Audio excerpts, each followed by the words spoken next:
conceptual triangulation talks about Author, educationist, and a very brilliant young man. the system and the kind of intention we have for So the kills. So that is the first killer. I. Welcome back to another episode of Hard Talk. This time I have got a very special guest, a young man, a brilliant scholar, and a author. He has recently published this wonderful book, The 5 Pillars of Papua New Guinea's Future. He is a very inspirational young man. So he has got great stories to tell. We are going to bring him to you, all his stories. So please don't go away, sit back, relax, and watch till the end. This is the book, The 5 Killers of Papua New Guinea. So the author is here with me right now, and his name is Ben Ninkama. He will tell you more about himself.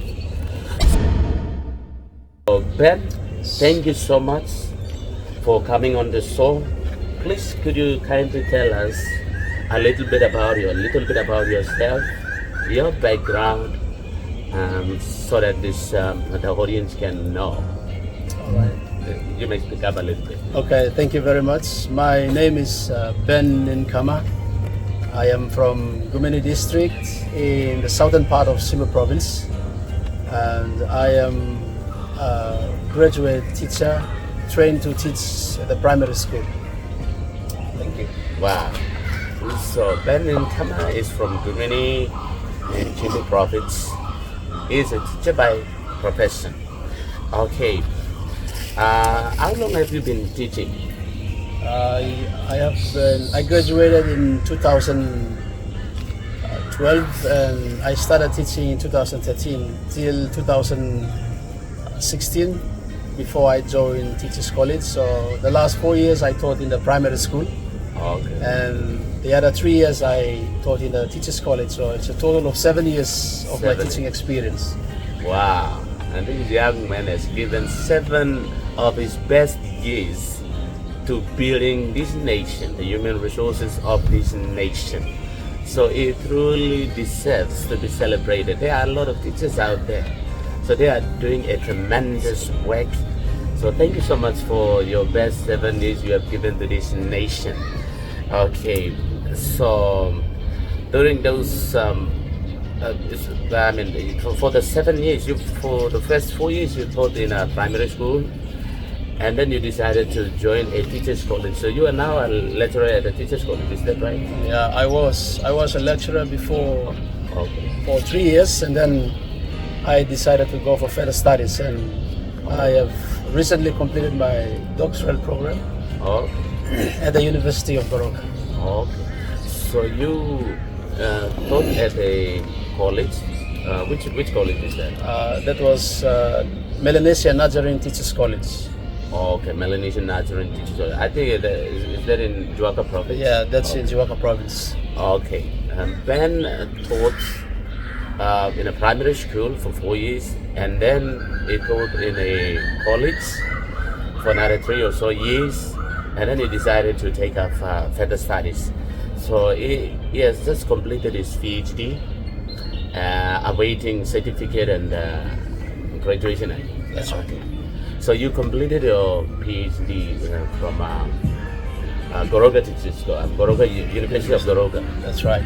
Okay, so but that's very interesting. Being young and then maybe in your late 20s or early 30s, and you decided to, take on that like academic journey much earlier. So I really commend you for that. Okay, what was the topic that you did your PhD or like topic of study or research? Okay, the research topic that I actually do my thesis was the perception of religious leaders on PNG Constitution.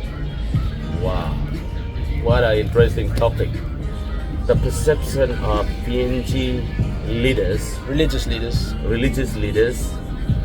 on PNG Constitution. Wow, a very interesting topic. So like what are some of the new things, new knowledge that your research could contribute to the knowledge of that particular area? All right. Papua New Guinea claimed to be a Christian country as it is stipulated in the PNC Constitution, in the preamble of the PNC Constitution. And what I found out from my research studies that the preamble itself is contradictory to the Section 45, subsection 1 of the PNC Constitution. So I really want to address this through the study that PNG, is it truly a Christian country, or it's not a Christian country? Wow. So throughout your study or research, you came across the preamble to the Constitution, which declares that PNG is a Christian country. But then the substantive provisions of the Constitution, like Section 45, it says something to the contrary. So you decided to study to really address that. So you basically, in your research, you were trying to answer the question whether or not PNG is truly a Christian country as stipulated by the preamble to the Constitution. Is that right? That's right. Wow. I really wish to read your thesis. I really would like to, because I know that is a very, very interesting research topic. That's right. So that is a very good contribution to the knowledge base or knowledge field of knowledge in this particular country. So thank you so much for that bold research. Okay, anyway, let's come back to your interest in writing. When did you develop the interest to write, all this? Okay. I started developing the writing interest when I was in grade 8 in 2006. Okay. I translated my father's autobiography in Tok Pidgin into English. Wow. And that was the motivation that motivated me to write books. Hey, when he was in grade 8 in 2006, his father wrote his biography or autobiography in Tok Pidgin. So, being a mere grade 8 student, he thought it was his duty to translate what was written in Tok Pidgin into English, and he did that. So, in doing that, he got that inspiration to write further. So, he ended up publishing this book. So, yes, got many other books, I believe. Do you have many other books to published? Yes, I have more than 40 books for publication. Wow. Expanding. This young man has written more than 40 books. He has published this one. This is the first of the 40 to be published. But you know what? As he has just said, he got the inspiration to write when he was just a grade 8 student. So if you are a grade 8 student out there, please do something. You never know. That will inspire you to achieve great things, like this young man here. Anyway, let's come back to this wonderful book, and the 5 Killers of Papua New Guinea. So, the title of the book is very interesting. So, just tell us about the content of the book. What does this book contain? All right. Thank you. God created different people with different perception to look at things, and when I was at the teachers' college, I prayed to God that I want to be a solution to the problem and not a problem to the problem. So upon that prayer, God answered me, and He showed me so many insights as to how I will be the solution to problems we have personally in our lives, in the society and the country as a whole. So I sat down and tried to put things together.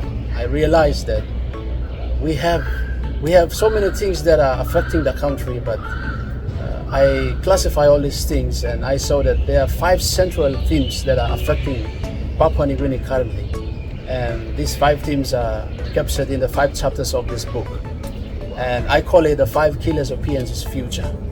The first one is the social and moral problems we have in the country is it's not a physical problem, it's a spiritual problem manifested in the physical. So the only way, the solution to this is to renew our mindset, and that's the first chapter of this book. Wow. Renewal of the mindset. That's Okay. also stated in Romans 12, verses 1 to 2. Wow. That's the Renewing of the mind. mindset. Okay. Yeah. So that is the first killer, because our mindset is not renewed, it's not reformed.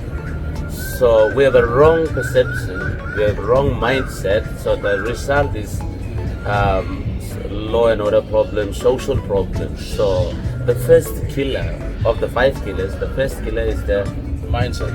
problem of mindset. That's right. Okay, what is the next, the second killer? Okay, the second killer is God created everyone to prosper and use everything around us, but it's the education. It's the head knowledge that will transform the things around us into finished product. And education is the thing that will turn this into reality. And I have seen that the second killer of PNG's future is the education system we have currently in Papua New Guinea. And the second chapter captures the intention, basically the intention of the education providers and the education designers, starting from 1800s all the way to 2023 this year. And the basic thing that I found out was the paradigm shifts, the different paradigm shifts that we have carries with it the intention of the designers.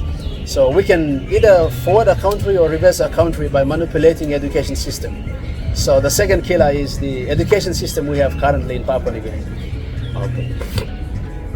So the education system, if we have a good education system, you are saying that the country can advance.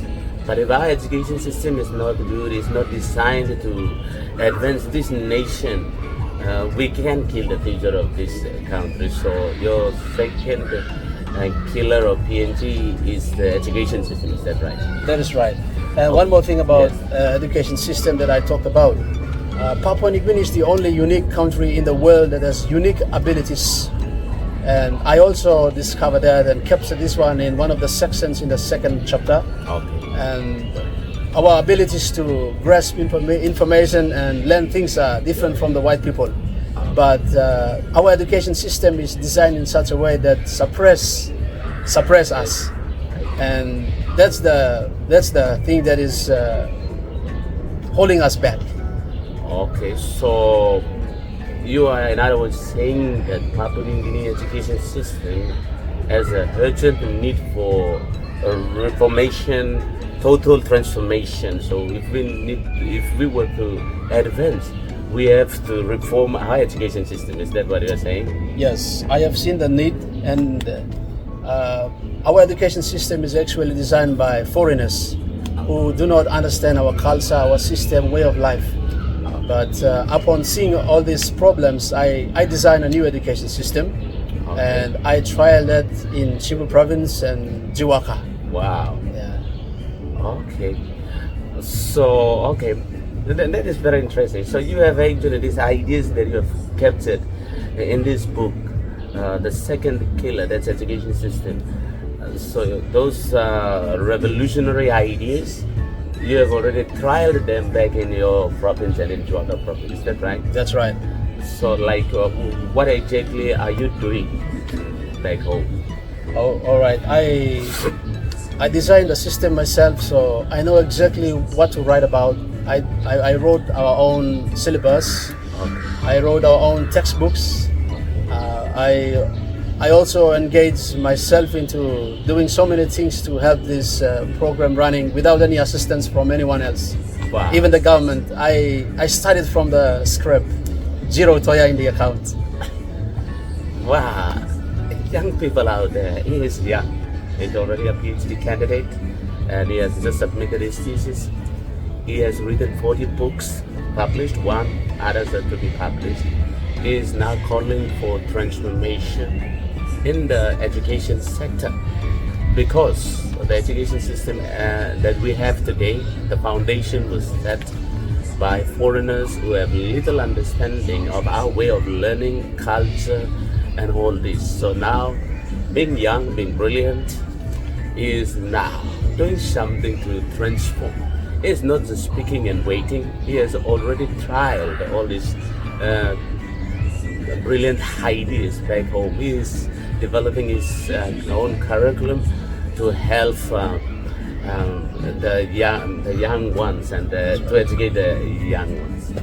Okay, what is the result?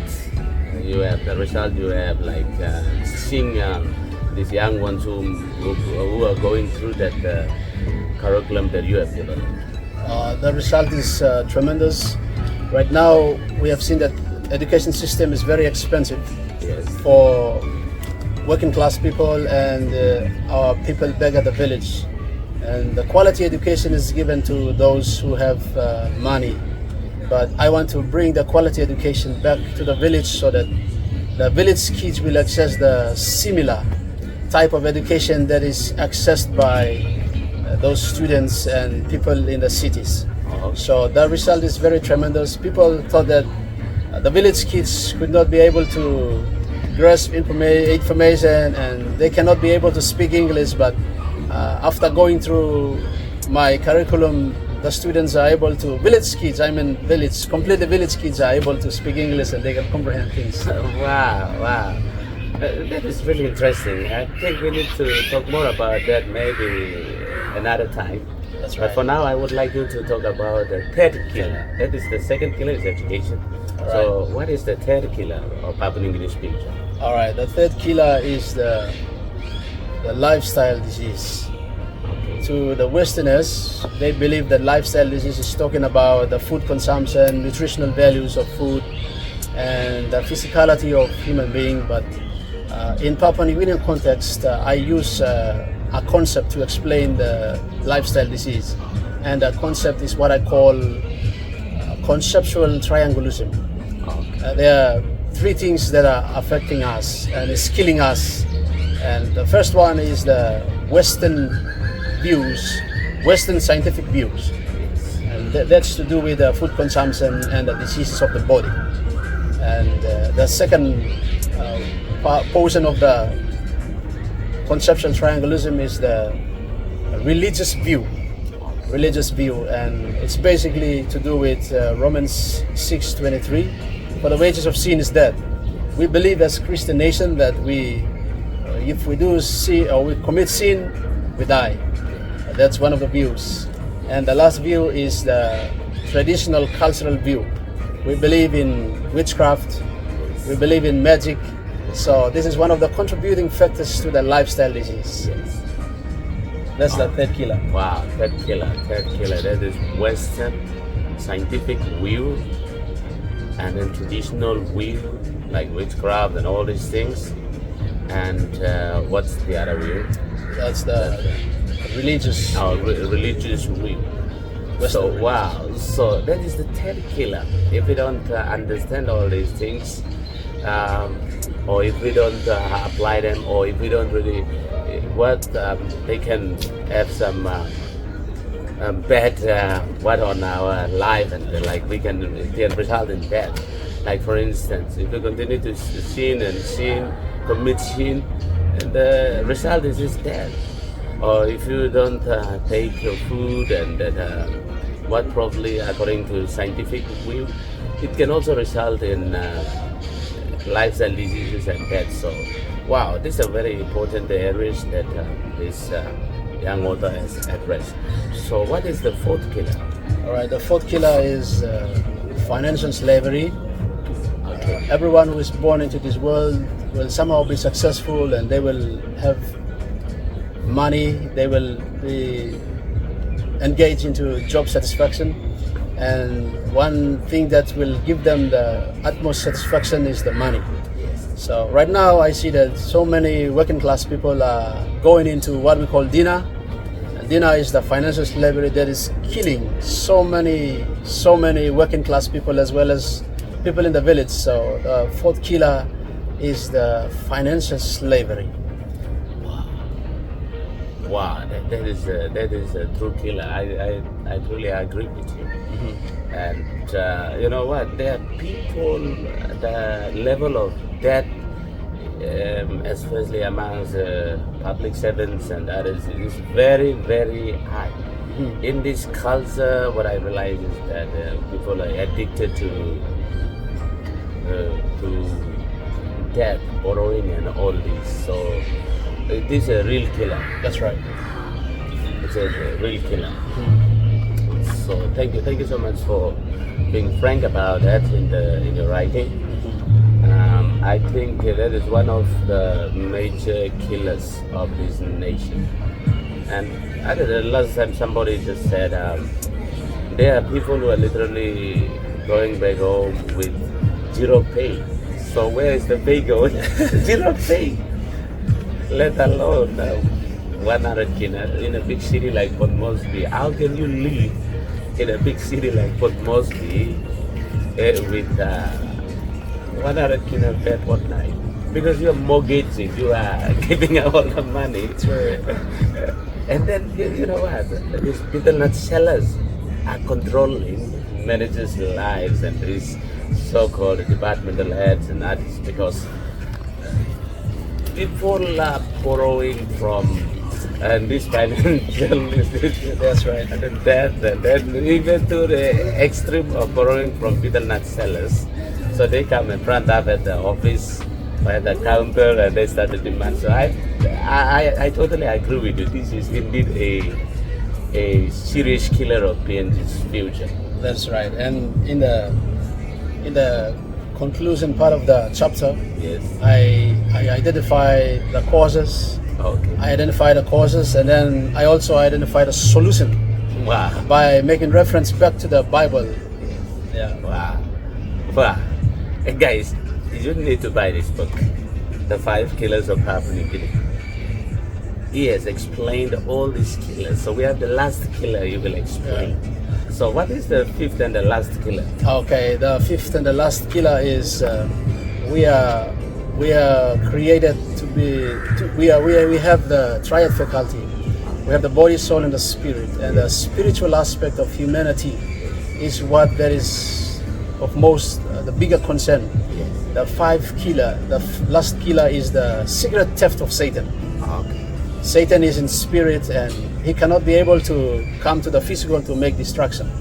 But I basically exegete the Bible text, John 10:10. John 10:10 to come up with a solution to this problem. Satan has got as a thief, he steals, he kills, and he destroys. And he's not a physical being to perform all these 3 tasks. He's a spiritual being. So what are the 3 things that he performs in the spiritual realm? And this book, the last killer, is actually identifying the 5 killers, or the 5th killer, which is Satan's secret theft. Satan's secret theft. Satan commits theft. Satan is a murderer right from the beginning. So we have now found the culprit who is destroying this nation. And this book has the answer. This young man with the wisdom from God decided to put together this book for Papua New Guinea, The 5 Killers of Papua New Guinea. He has explained all these killers in detail. But if you are interested in this book, not if you are, this is a must read for all Papua New Guineans and others who are interested. This book contains some thought-provoking, some revelations which you don't normally find in school textbooks. This book contains some powerful insights which you and I need. So please grab a copy of this book. WhatsApp or call the number showing on your screen. The title of the book is The 5 Killers of Papua New Guinea. Please call or WhatsApp the number showing on your screen and order your copy. Okay, any other advice, anything else you would like to, advice you would like to give to young people out there who are roaming the streets thinking that they have no job whatsoever? So you have any advice for young people? Yes, I have so many things to talk to the young people, but right now in this interview, I'd like to challenge the young people that Satan is already killing us. Satan is already killing us, and he is already killing our future. We feel hopelessness. We feel down about ourselves, and we are roaming the streets. But there is a future in God. My advice to all of us: we come back, recommit ourselves to Jesus. We recommit ourselves to God, and we have to say sorry for what we do, and then God will restore us. And then when He restores us, that's where we come back. We come back into revival, and that's where we see our future coming into reality. Wow, what a wonderful advice to young people out there. This man speaking is no ordinary man. He's an author of 40 books. He has just published his first book. Other books are coming. And he has just completed his PhD and waiting to graduate. And he has established his own schools. He has written his own curriculum. And his own village kids are speaking much better English, just like the city kids. So this guy is jam-packed with potentials. His level of understanding, he can be able to explain difficult concepts in a book like this. So he is no ordinary man, young man speaking. He is speaking from a wealth of experience and with the wisdom that God has given. So you have to listen. Young people, he is saying, turn your lives back to God, and He will establish you. He will show you your future. So all things that you are desiring are in God. If only you just come to yourself and say, oh, in this world I have no hope. No one can be able to offer me help. Why not? I turn my life to Jesus, and I guarantee Jesus will not reject you. So what a wonderful advice to young people. Thank you, and hope you are taking note of the advice and implementing it in your life. Otherwise, thank you so much for your time. We wish you success and God's blessings, and we wish you great success in your future. And I definitely know you will cause great impact on the lives of young people and this nation. So thank you so much for coming on the show. And thank you for your time. You're welcome. Thank you.